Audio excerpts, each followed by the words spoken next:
Hello and welcome to Leporte Sports on gvumedia.com. I am AJ Leporte. Today I will be talking about who should be the Rookie of the Year and the most valuable player of the NBA now that the regular season has come and gone. The NBA awards are scheduled for Monday, June 25th, which is about 2 weeks after the finals will be over. And this doesn't make sense to me considering the awards have nothing to do with what happens in the NBA playoffs. If there is a way to announce the awards before the playoffs start and after the regular season ends, that would be the perfect time for this. The players want to be focused on the playoffs. They don't want to be focused on the awards that they're in contention for. Because let's be honest, all players want that recognition if they deserve it. They shouldn't have to worry about that going into the playoffs. The playoffs should be the most important thing to them. And the thing is, for fans, we've seen all year a couple of tight awards races. And now that we won't find out the winners for another 2 months, that really kills the hype for this. But you got to wonder about where his confidence level is. Oh my goodness, how about that dish by Simmons to Redick?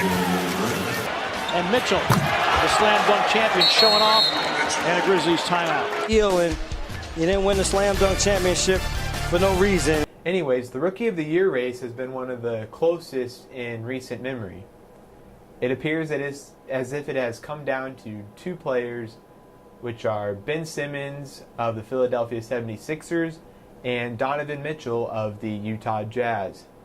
We'll break this down starting with some stats. First, Ben Simmons is averaging 15.8 points a game, 8.2 assists, and 8.1 rebounds. He is the first rookie in NBA history to average these kinds of numbers.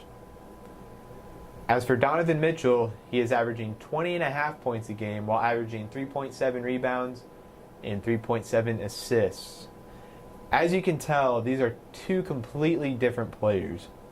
One of them is more of a point guard, where he distributes the ball, makes more plays. And the other one's more of a natural scorer. He's looking to put the ball in the basket to help his team win. What this really comes down to is the definition of a rookie. Is Ben Simmons a rookie? Simmons sat out for what would have been his first NBA season with a broken foot injury. Now Mitchell, he's been outspoken about this issue. He even wore a sweatshirt with the definition of rookie on it coming into one of his final games. The definition on the sweatshirt said, an athlete playing his or her first season as a member of a professional sports team. Now the key word there is playing. Ben Simmons did not play a single game in that season that he sat out. But Simmons heard about it and fired right back and said, if his argument is I'm not a rookie, if that's the only argument he has, I'm in pretty good shape then. And of course Mitchell came back again and said, so let's say you have an exam to take on June 1st and you have a whole year to study for that exam. You're going to get a pretty good grade on it, aren't you? But some people may not have all that time to prepare for that exam. So that's how I look at it, and I hope that puts it in perspective for people. I do have to say, Mitchell has a great point in bringing this up. Simmons had, even though he sat out for a year, didn't play a single game, he had a whole year to prepare himself and to become acclimated to the NBA. He got to sit courtside at games, watch his team play. He got to be a part of a team. He went to team meetings, watched game film. All the things he would do as an NBA player. Strength and conditioning, something way different than college. And that is where Donovan Mitchell was during that season that Simmons was coming back from his injury, preparing himself to play in the next season. This issue has come up before, wherein Blake Griffin won the Rookie of the Year in 2011 after sitting out what would have been his rookie season in 2010 with an injury of his own. In that year, the awards race wasn't that close, so it wasn't really that big of a deal that Griffin won. This year, Washington Wizards point guard John Wall and Golden State Warriors power forward Draymond Green both think it's possible that co-Rookie of the Years could happen this year. It has happened before. In 2000, Elton Brand and Steve Francis were co-Rookies of the Year.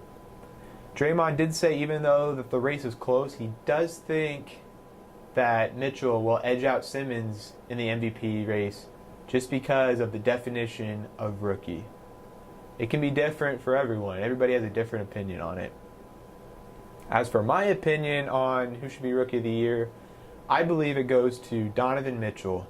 He'll barely edge out Ben Simmons for this, obviously. But it's not because of the whole rookie argument. I think it's in the statistics. Mitchell has been the primary option for his team, that he led to 48 wins and the 5th seed in what is a tremendously tough Western Conference. He also set the rookie record for most threes in a season with 187. Now, I think those two things right there are more significant than Simmons being the first rookie to average 15, 8, and 8. Of course, these stats just get come up with out of thin air, it seems. Doesn't seem like that big of a deal, but those are pretty good numbers nonetheless.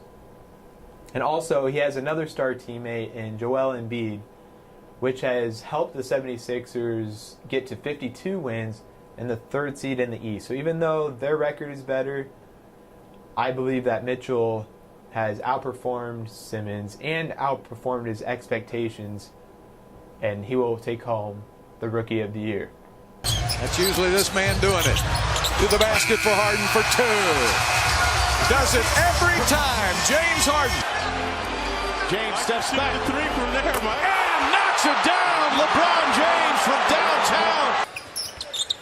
Back door. Anthony Davis got it. Unreal. Here's Westbrook racing up the floor, coast to coast, and he throws it down. Oh, the hammer dunk from Russell Westbrook. The race for the NBA's most valuable player is also a tight one as well. Experts say that the race is coming down to 4 superstars, including James Harden of the Houston Rockets, LeBron James of the Cleveland Cavaliers, Anthony Davis of the New Orleans Pelicans, and last year's MVP, Russell Westbrook of the Oklahoma City Thunder. Now, an argument can be made for each of these superstars to take home the hardware this season, so let's take a look. First, starting with Harden. Harden has finished second in MVP voting twice in his career, once to Steph Curry in 2015 and once to Russell Westbrook last year. The argument for Harden winning the award seems to change every year. In 2015, it seemed as though he had the best statistical season, but Curry won the award because he was on the best team in the NBA. As for last year, Harden was on a better team than Westbrook was.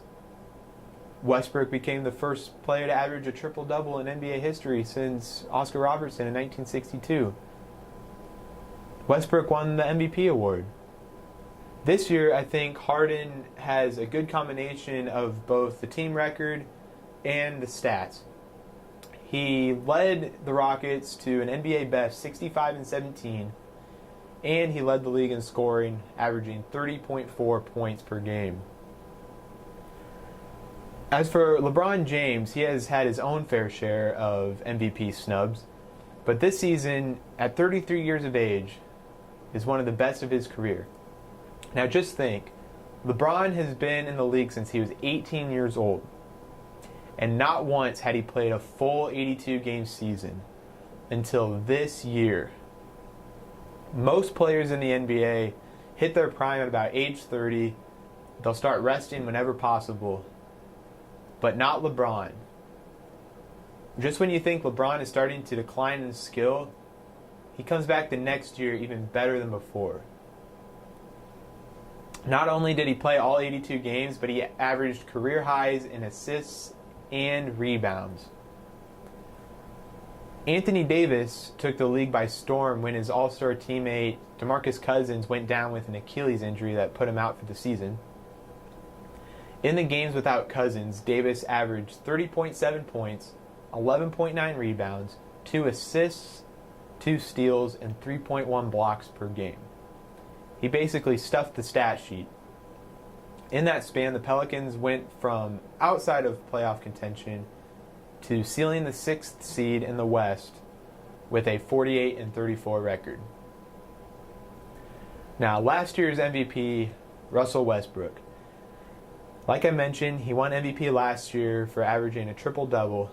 A historic season, can't take that away from him. But this year, he did it again, making him the first player ever to do it twice. And not only did he do it twice, he did it in back-to-back seasons. This season, he even had all-star teammates in Carmelo Anthony and Paul George join the team through trades in the offseason. And he still managed to accomplish this. The Thunder finished 48-34, and they have the 4th seed in the Western Conference playoffs. Now, I think James Harden will barely edge out LeBron James for MVP. It's going to be pretty close. But this is Harden's 3rd MVP caliber season, and I don't think voters will let him fall short again.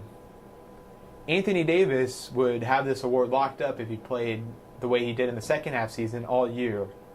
But as we all know, the MVP takes into account the whole season and not just a half of the season. And as for Westbrook, I don't think people understand how great this is. But at least for me, I think it's more impressive that he averaged a triple-double the second time than doing it just one time. But since he has done it before, I feel like people don't appreciate it as much just because, yeah, he did it before.